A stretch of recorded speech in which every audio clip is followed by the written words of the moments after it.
আসসালামু আলাইকুম এভরিওয়ান, তোমরা কেমন আছো? আশা করি তোমরা সবাই ভালো আছো। এই গরমে সারা দিন ফ্রেশ থাকার জন্য খুবই মজাদার সাবুদানা দিয়ে কিছু ফল দিয়ে ডেজার্ট অথবা ড্রিঙ্কস বানিয়ে দেখাবো।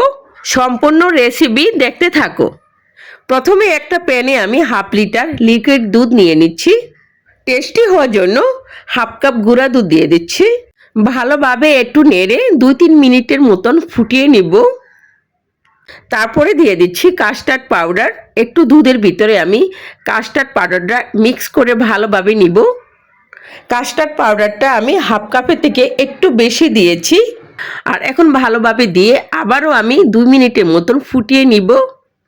তারপরে আমি অ্যাড করে দিচ্ছি কনডেন্স মিল্ক। এখানে আমি কোনো রকম চিনি অ্যাড করব না, আমি কনডেন্স মিল্ক দিয়ে দিচ্ছি পরিমাণ মতন।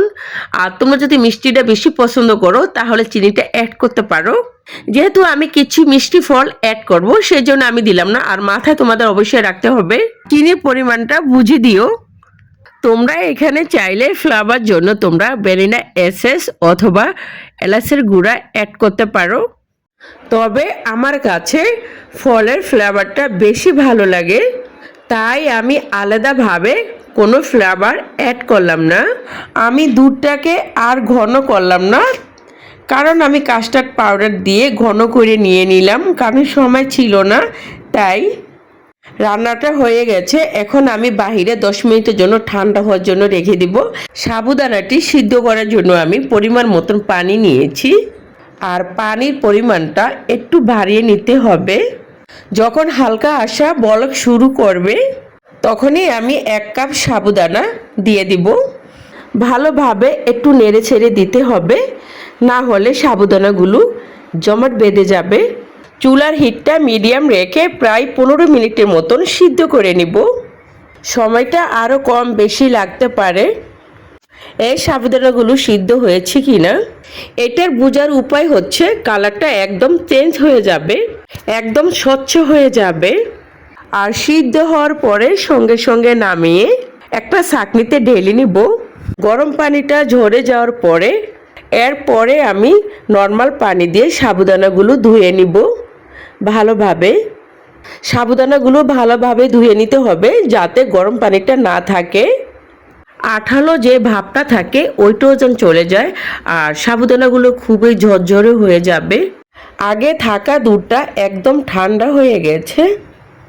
এরপর এখানে ধোয়া সাবুদানাগুলো দিয়ে দিব। এইবার এই দুধের সাথে ভালোভাবে সাবুদানাগুলো মিশিয়ে নিতে হবে। ফল অ্যাড করার আগে সাবুদানাগুলো খুব ইয়ামি মনে হচ্ছে। দুধ আর সাবুদানাগুলো আমি ভালোভাবে মিশিয়ে নিয়েছি। মিশানো হয়ে গেছে। ঠান্ডা হওয়ার জন্য ফ্রিজে 30 মিনিটের জন্য রেখে দিব। এই ফাঁকে আমি ফলগুলো কেটে নিব। আমি 3 রকমের ফল নিয়েছি, আর তোমরা চাইলে আর কিছু ফল অ্যাড করতে পারো। 30 মিনিট পরে আমি সাবুর মিশ্রণটা নামিয়ে নিলাম। এখন আমি ফলগুলো অ্যাড করব। পাকা পেঁপেটা আমি ছোট ছোট করে কেটে নিয়েছি আর এখন দিয়ে দিচ্ছি।